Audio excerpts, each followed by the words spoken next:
एक ऐसा नाम जिसे मात्र सुनकर ही म्यांमार के कट्टरवादी मुसलमान कांपते हैं थर-थर, हालत हो जाती है खराब। दोस्तों, कट्टरवादी सोच से और कट्टरवादी लोगों से ये पूरी दुनिया परेशान है और हर कोई इससे निजात पाना चाहता है।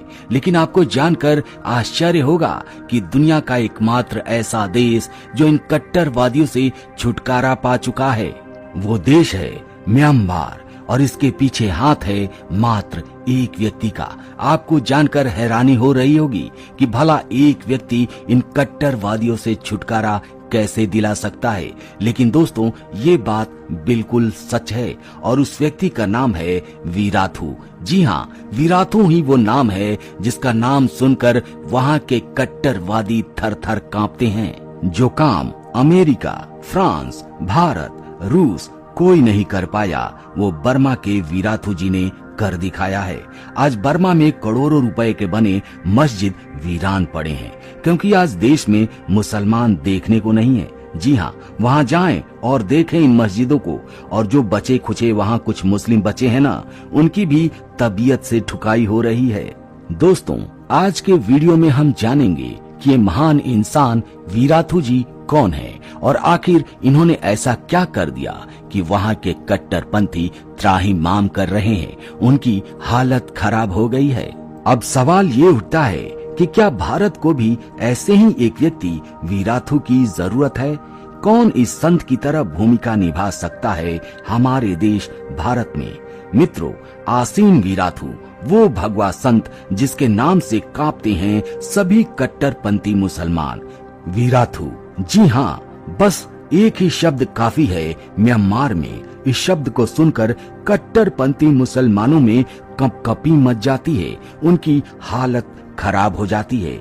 बर्मा के बौद्ध गुरु वीराथू जी ने आखिर किस तरीके से मुस्लिमों को भगाया या कमजोर किया, यही समझने वाली बात है। जैसे मुसलमानों में 786 का नंबर लक्की माना जाता है, वैसे ही वीराथू जी ने 969 का नंबर निकाला और उन्होंने पूरे देश के लोगों से आह्वान किया, उनसे रिक्वेस्ट किया कि जो भी राष्ट्रभक्त बौद्ध है वो इस स्टिकर को अपनी जगह पर लगाए। इसके बाद टैक्सी चलाने वालों ने टैक्सी पर इस नंबर को लगाया, दुकान वालों ने दुकान पर लगाया, इसको लगाना शुरू कर दिया।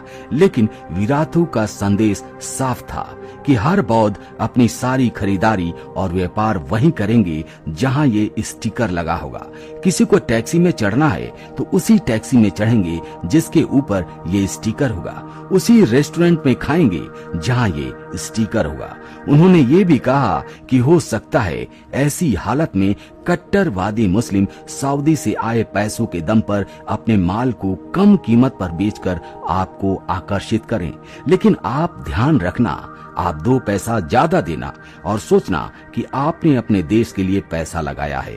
2 पैसे कम में खरीदकर मातृभूमि से गद्दारी मत करना। वो कट्टरवादी लोग आपके पैसे आपको ही मिटाने में लगाते हैं, मूर्खता मत करना। दोस्तों, हालत ये हो गए कि कट्टरवादी मुस्लिमों के व्यापार ठप पड़ गए। कट्टरवादी मुस्लिम इतने डर गए कि इस स्टिकर लगी टैक्सी पर चढ़ना तो दूर की बात है, किनारे से कन्नी काटने लगे। पूरे देश में मुसलमानों के होश ठिकाने आ गए और फिर ये स्टिकर एक तरह से देशभक्ति का प्रमाण बन गया, जिनके जिहाद का जवाब बन गया। और इस अनोखे आइडिया का प्रभाव आप देख सकते हैं कि आज बर्मा से कट्टरवादी मुस्लिम भाग चुके हैं।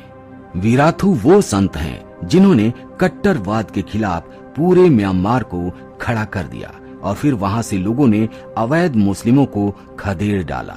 लोग जो भगवान बुद्ध की बातों पर अमल करते आ रहे थे, उन लोगों ने देश की रक्षा के लिए बुद्ध की बातों को छोड़कर संत वीराथू की बातों पर अमल करना शुरू कर दिया। वीराथू ने कहा, चाहे आप कितने भी दयावान हो और कितने ही शांति प्रिय हो, पर आप एक पागल कुत्ते के साथ नहीं सो सकते, अन्यथा आपकी शांति वहाँ कोई काम नहीं आएगी और आप बर्बरता से खत्म कर दिए जाओगे। उन्होंने कहा कि शांति स्थापित करने के लिए हथियार उठाना होगा, शांति के लिए युद्ध भी जरूरी है। ये सारी बातें वीराथू ने गीता से सीखी थी और फिर कट्टरवाद की बीमारी झेल रहे म्यांमार के लोग एकजुट हो गए, वीराथू के लिए जान लेने और जान देने को तैयार हो गए। पूरे म्यांमार से अवैध मुसलमानों को खदेड़ा जाने लगा।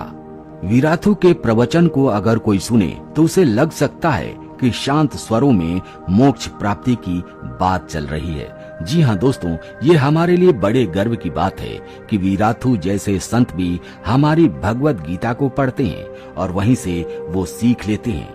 म्यांमार में हुई हिंसक घटनाओं के बाद अब प्रायः पूरी दुनिया में बौद्धों और मुस्लिमों में भारी तानातानी पैदा हो गई है, जिनमें आशीन वीराथू बौद्ध दुनिया के एक नायक बनकर उभरे हैं और जिहादी दुनिया के लिए एक बड़े खलनायक बनकर भी उभरे हैं। म्यांमार में हुए कई सर्वेक्षणों के बाद ये प्रमाणित हो चुका है कि जनता बौद्ध भिक्षु वीराथू के साथ है। वीराथू का स्वयं भी कहना है कि वो न तो घृणा फैलाने में विश्वास रखते हैं और न ही हिंसा के समर्थक है। लेकिन हम कब तक मौन रहकर सारी हिंसा और अत्याचार को झेलते रह सकते हैं? हमें कदम तो उठाना ही था। इसलिए अब वो पूरे देश में घूम घूम कर भिक्षुओं तथा सामान्य जनों को उपदेश दे रहे हैं कि यदि हम आज कमजोर पड़े तो अपने ही देश में हम शरणार्थी हो जाएंगे। वही सवाल फिर से है दोस्तों कि क्या हमारे देश भारत में ऐसे ही एक संत की जरूरत है? अगर है तो कौन सा है वो संत जो इस भूमिका को निभा पाएगा, जो हमारे देश के लिए वीराथू बन पाएगा? कमेंट करके जरूर बताइएगा। तो दोस्तों, आज के वीडियो में इतना ही। मिलते हैं आपसे अगले वीडियो में एक नए टॉपिक के साथ। तब तक के लिए जय हिंद, जय भारत, जय